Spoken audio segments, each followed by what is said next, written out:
একটা সময় আমরা ফারাওদের কথা শুনতাম বা স্বৈর শাসকদের কথা শুনতাম। নমরুদের কাহিনী শুনেছেন, যে মনে করতো আমি হচ্ছি তোমার ঈশ্বর, যদি আমি চাই তাহলে তুমি বাঁচবা, আর যদি আমি না চাই তাহলে তোমার মৃত্যু নিশ্চিত, প্রাণ ভিক্ষা করো আমার কাছে। ঠিক এমন সুরে ডোনাল্ড ট্রাম্প গতকালকে একটা আক্ষেপ প্রকাশ করেছেন রূপসার ভালোবাসা খাওয়ার জন্য। রাখে কে আল্লাহ, মারে কে আল্লাহ, আমরা মুসলিমরা এটাতে বিশ্বাস করি। কিন্তু ডোনাল্ড ট্রাম্প বলছে সে নাকি ইরানের সর্বোচ্চ নেতা খামেনি সাহেবের প্রাণ বাঁচাইছে বা প্রাণ রক্ষা করছে বা প্রাণ ভিক্ষা দিছে, আর খামেনি সাহেব কোনো থ্যাংক ইউ দেয় নাই। থ্যাংক ইউ দিব নাকি? মনে মনে পাইছে $5 দেওয়ার জন্য, যদি বেড়ে পাইতো, শরীরে মাংস আছে, নাদুস নুদুস মোটামুটি ধরেন $5 দিতে ভালোই লাগতো। যাই হোক, ইরানের সর্বোচ্চ নেতাকে নিয়ে আরো অনেক ধরনের সমালোচনা করেছে ট্রাম্প, আর তারই বক্তব্যের পর প্রতিক্রিয়া জানিয়েছে ইসলামিক রেভলিউশনারি গার্ড কর্পস বা আইআরজিসি যিনি প্রধান আছেন। মুখপাত্র ব্রিগেডিয়ার জেনারেল রমেজান শরীফ তিনি ট্রাম্পকে এবং আমেরিকাকে সতর্ক করে বলছে, যদি ইরানের জাতীয় স্বার্থ এবং সম্পদের উপর আবার আক্রমণ করা হয় তাহলে এবার প্রতিক্রিয়া হবে ভিন্ন। মানে এক ধাপে ইরানের বিভিন্ন জায়গায় যে আমেরিকা হামলা চালিয়েছে, ইরান পাল্টা কাতারের ঘাঁটি উড়াই দিচ্ছে, এর মধ্যে আবার আমেরিকা একটু ধমক টমক দিচ্ছে। তো সোজা কথা, আমেরিকার বিরুদ্ধে ইরানের বক্তব্য হচ্ছে যদি এরকমের কোনো অ্যাক্টিভিটিস আবার করা হয় এবার ভিন্ন প্রতিক্রিয়া আমরা দিব। প্রতিক্রিয়া কি?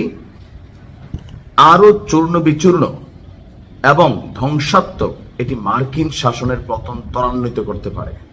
মানে একযোগে এতগুলো অভিযান চালাবে যেটা মার্কিন শাসন বা আমেরিকার যে ক্ষমতা সরকার, মানে ট্রাম্পের সরকারের পতন ঘটাই দিবে।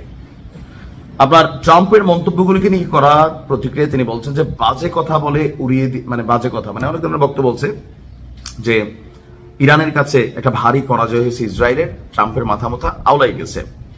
পৃথকভাবে আইআরজিসির deputy commander Mohammad Reza Naqdi বলছেন, যদি কোনো ধর্মীয় কর্তৃপক্ষের উপর সামান্যতম আক্রমণ হয়, চুল পরিমাণ, জাররা পরিমাণ, তা সফল হোক বা না হোক, একজন আমেরিকান প্রতিনিধিও এই অঞ্চল থেকে পালাতে পারবে না।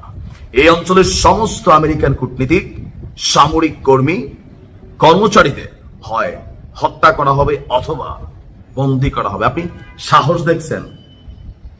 আমার ইরানের এই জায়গাটাতে ভালো লাগে, আমি বলি বারবার যে এই মাটিটার মধ্যে বীরের জন্ম হয়। এই যে আমেরিকার প্রেসিডেন্টের এই কথাগুলা বলা, এত বড় একটা ঘটনার পর বা যাই হয়েছে ইরানের সাথে কত না কত, তাই না? ইরান যথেষ্ট শক্তিশালী, তবে আমেরিকার সামনে এখন অনেকটা দুর্বল। কিন্তু সাহসটা দেখেন, সাহস মানে শুনতেই তো ভালো লাগে। কিন্তু আমাদের সৌদি যুবরাজ কি বলছে? হাবিবি হাবিবি ট্রাম্প লইয়া চুম্মা খায়। কাতার ছুইকা গেছে, দুবাই মালিশ করতেছে, মালিশ, ডোলমলম মালিশ করতেছে খাসজানি কমানোর জন্য। আর সেখানে ইরান, আপনি দেখেন কোন ভাষায় কথা বলে। ইভেন এই যুদ্ধে যারা মনে করছেন, অনেকে কমেন্ট করেন, আরে না বেটা ইরান হারছে, তুমি বোঝো মনু, বোঝো 12 দিনের মাথায় যুদ্ধবিরতি চাইছে ইসরায়েল, জাস্ট একটা অভিযানের পর। ট্রাম্প বলছে আসো আমরা যুদ্ধবিরতিতে বসি। কেন? কাতারে থাকা মার্কিন ঘাঁটি উড়াই দিছে।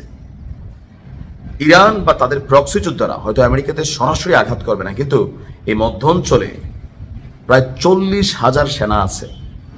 এর বাইরে কূটনীতিক, ব্যবসায়ী, ব্যক্তি হিসাব করলে আরো এরকম 1,40,000 হবে। ইরানের টার্গেট হচ্ছে এটা।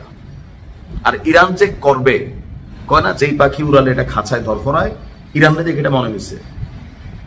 আলহামদুলিল্লাহ, খেলা হবে নাকি? ভালো থাকুন।